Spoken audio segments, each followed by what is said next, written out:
जगाता है, सबको राह दिखाता है जब माहे रमजान आता है, जब माहे रमजान आता है।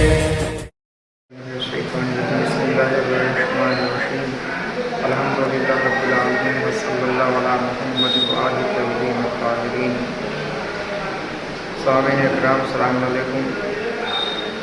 माह मुबारक रमज़ान की दूसरे दिन की ये दुआ जिसमें हम बारगाह परवरदिगार आलम में दुआ करते हैं कि माबूद मुझे इस रोज़ अपनी खुशनुदी से करीब तर फरमा और मुझे अपनी नाराज़गी और इंतकाम से दूर रख, मुझे अपनी आयात की तिलावत करने की तौफीक अता फरमा और सबसे ज़्यादा रहम करने वाले तुझे तेरी रहमत का वास्ता मेरे ऊपर रहम फरमा। सामीन इकराम, ये दुआ का पहला जुमला जिसमें इंसान अल्लाह की रज़ा चाहता है। ज़िंदगी का सबसे कीमती हिस्सा वो है कि जो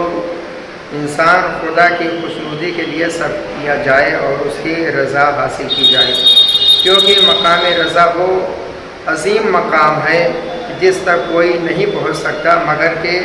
खुलूस के साथ इंसान अमल को अंजाम दे। दूसरे हमारे आमाल व अफ़ाल के दो हिस्से हैं, जिसमें एक वो है कि आमाल और अफ़ाल इंसान जो बजा लाता है हरकत व सकनात जिससे खुदा राज़ी और खुश हुआ करता है, और दूसरा वो कि आमाल है जिससे खुदा से हम दूर होते हैं, जैसे वो बुरे अमाल कि जो परवरदिगार आलम हमारे अमाल को पसंद नहीं करता। और दूसरे ये जुमले के फ़िक्रे कि परवरदिगार आलम से इस माह मुबारक रमज़ान में हम कुरान मजीद की तिलावत करने की तौफीक के बारे में इल्तिजा करते हैं, इसलिए कि रहमत व बरकतों वाला महीना है। इसमें सबसे ज़्यादा अगर इंसान चाहे तो रहमत व बरकतों का ख़जाना जमा कर सकता है, और इसमें इंसान अगर चाहता है तो हर एक मिनट में हम कुरान मजीद से बहुत सारे सवाबात हासिल कर सकते हैं। इंसान कम से कम जो सूरे याद है, एक मिनट में जो सूरे याद है उसकी तिलावत करे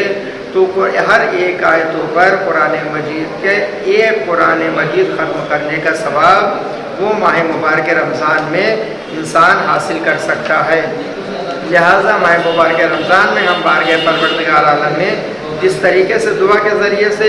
सवाल कर रहे हैं कि कुरान मजीद की आयत की तिलावत करने की तौफीक कराम फरमाएँ, लिहाजा हमारी ज़िम्मेदारी ये है कि हम माह मुबारक रमज़ान में कुरान मजीद को फरामोश न करें और जितना हो सके हम नेकियां जमा कर सकें। और ये वो किताब मुबीन है कि जिसका पढ़ना, पढ़ाना, सुनना, सुनाना, समझना और समझाना सब इबादत समझा जाता है। और ये कुरान मजीद गुमराहों के लिए निशान मंजिल है कि अगर इंसान गुमराह है तो ये निशान मंजिल पे आ जाए, और कुरान मजीद उसके लिए हिदायत है। और यही कुरान मजीद ज़ाहिरी और बातनी बीमारों के लिए शिफा करार पाती है। लिहाजा हमें कुरान मजीद से करीब होना चाहिए और उसके तिलावत को अंजाम देना चाहिए। और हमारे और आपके छठे इमाम हज़रत जाफ़र सादिक़ अलैहिस्सलाम से रवायत है कि जो शख्स अलैका बिल क़राअतिल कुरान फ़इन्नहु क़राअतहु कफ़ारतुल लिज़्ज़ुनूब, कि जो शख्स माह मुबारक रमज़ान में और ऐसे भी कुरान मजीद की तिलावत करे, अपने ऊपर फ़र्ज़ समझे, तो उसके लिए ये कुरान का पढ़ना उसके गुनाहों का कफ़ारा करार पाएगा। और इस दुआ के पैगामों में से जो पैगाम है कि रज़ा खुदा की अहमियत है, दूसरे खुदा के गैब व गज़ब से इंसान दूरी तलब करता है, तीसरे कुरान मजीद की तिलावत करने की तौफीक मिलने की दरख्वास्त कर रहा है, चौथे रहमत खुदा हमेशा साया फिगर रहे, इसके बारे में बारगाह परवरदिगार आलम में इंसान अर्ज़ करता है।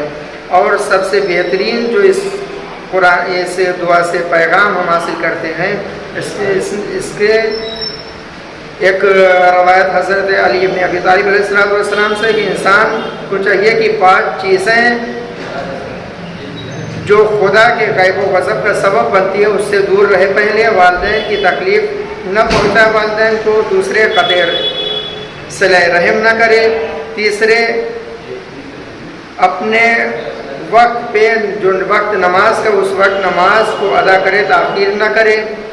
چوتھے خدا کے حقوق کے عدم ادائیگی یعنی زکوٰۃ اور خمس کو جو ادا نہیں کرتا وہ غیظ و غضب کا شکار ہوتا ہے پروردگار عالم کا۔ پانچویں، کسی ایسے کو مایوس اور نا امید نہیں کرنا چاہیے جس نے آپ سے امید باندھ کر رکھی ہے۔ لہٰذا یہ ماہ مبارک رمضان میں دوسرے دن کا جو ہمارا ثواب ہے، اور پروردگار عالم ہمیں ماہ مبارک رمضان کے دوسرے دن ثواب عطا کرتا ہے۔ ہمارے اور آپ کے آخری رسول حضرت محمد مصطفیٰ صلی اللہ علیہ وآلہ وسلم نے ارشاد فرمایا کہ اللہ تعالیٰ رمضان کے دوسرے دن ہر ایک قدم جو انسان آگے بڑھاتا ہے، ہر قدم پہ 1 سال کی نبی کی جو عبادت ہے وہ عطا کرتا ہے، وہ عبادتوں کا ثواب عطا کرتا ہے، اور 1 سال کے روزوں کا بھی ثواب ہمیں عطا کرتا ہے۔ لہٰذا یہ ماہ مبارک رمضان میں ہمیں چاہیے کہ بہترین دعا اور قرآن مجید اور عبادتوں کے ذریعے پروردگار عالم سے قریب ہو سکیں۔ لہٰذا اللہ کی بارگاہ میں دعا کرتے پروردگار ہمیں قرآن مجید کی تلاوت کرنے کی توفیق عطا فرما، اور قرآن مجید کو اور اہل بیت علیہ السلام کے دعوت سے متمسک رہنے کی توفیق عطا فرما۔ والسلام علیکم ورحمۃ اللہ وبرکاتہ۔